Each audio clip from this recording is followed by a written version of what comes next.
Save a little for Mitt. Now, I know what you're thinking. Nobody in Hollywood has ever spoken their mind quite like Clint Eastwood, whether it was a brutally honest remark, a razor-sharp comeback, or his fearless, I couldn't care less, attitude. He never held back. These are the unforgettable moments. Clint Eastwood's unfiltered words left some of Hollywood's biggest celebrities completely speechless. Nothing to say. So when you're in a Clint Eastwood movie, you don't even know the camera's rolling, and you just hear over your shoulder, "All right, go ahead."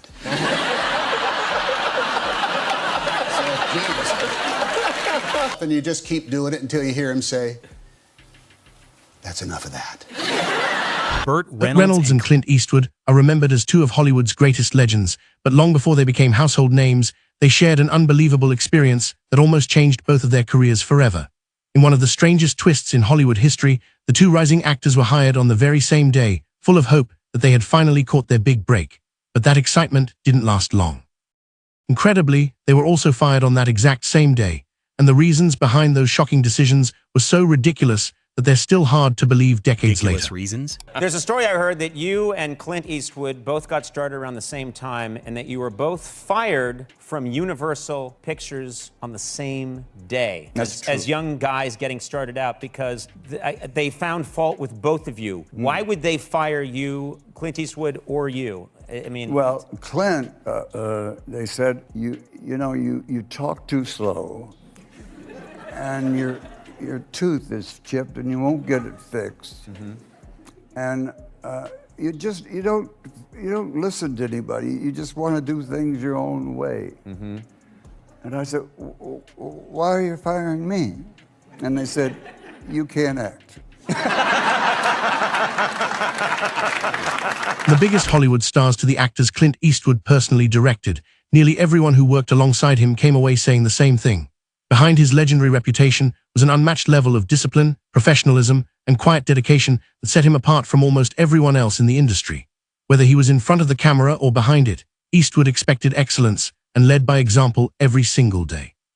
Countless actors have shared stories about witnessing that work ethic up close, but Robert Patrick is one of the few who experienced it firsthand and saw exactly why Clint Eastwood earned the respect of everyone around him. Firsthand. I loved Clint. I worked with Clint. He's a great. What did you do? I did this movie called Midnight in the Garden, Good and Evil. I had one big scene in the courtroom. That's great. Yeah, I loved him. He was like, that was a great movie. He was the best director in terms of just like, he would just do your thing, shoot it, and then he'd go, "That was great. Just on this take, just acknowledge the jury.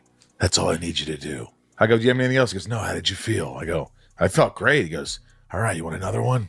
He wouldn't even say action. Remember? He would just say, he'd just go, "Jack," to Jack Green, his DP, and he'd just do that rolling motion. Oh, yeah. Oh, I loved Clint. While many Countless Hollywood legends have spent decades using their fame, influence, and powerful industry connections to fast-track their children's careers, Clint Eastwood believed success meant very little if it wasn't earned. Rather than opening doors simply because Scott carried one of the most recognizable last names in Hollywood, Clint intentionally chose the harder path, believing that real respect could never be inherited. It had to be built through talent, discipline, persistence, and hard work.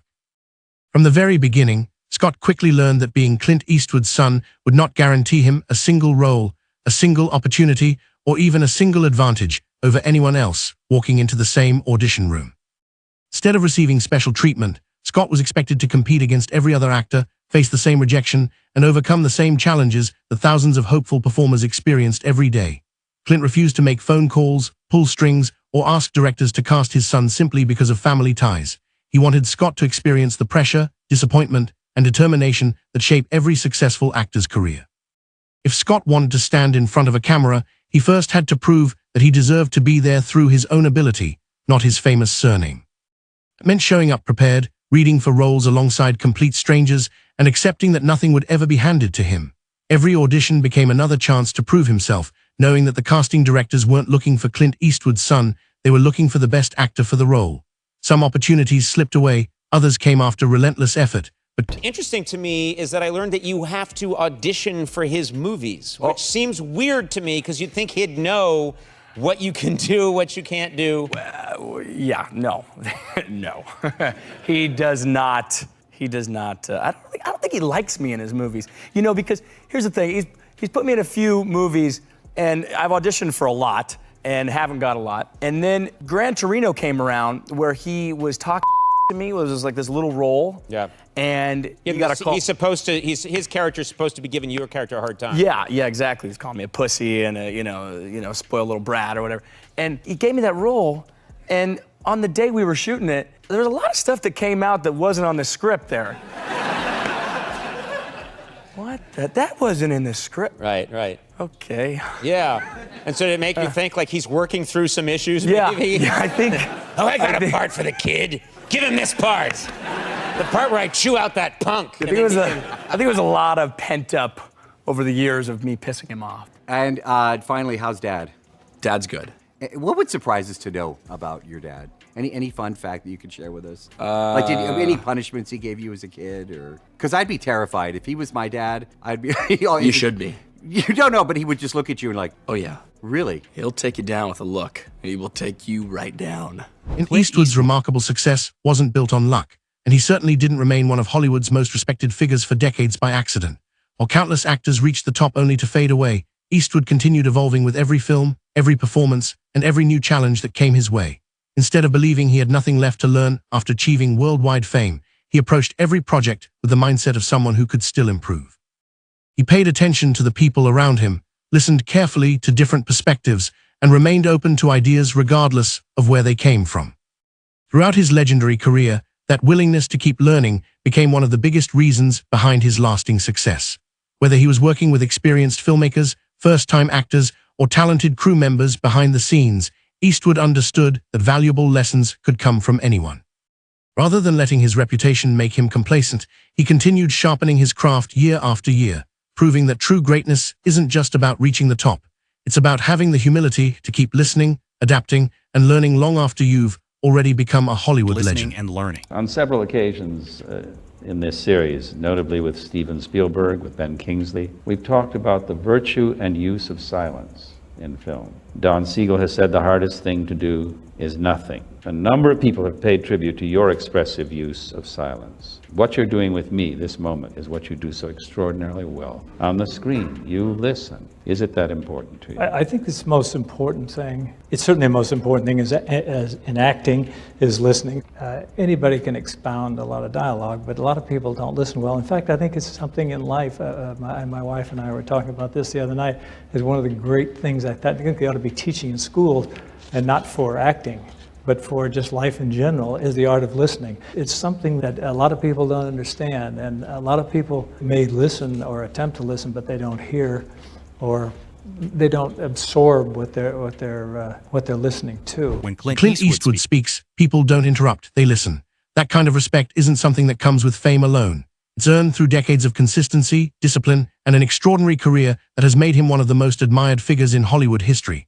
Across generations, actors, directors, producers, and crew members have all shared a similar opinion about Eastwood.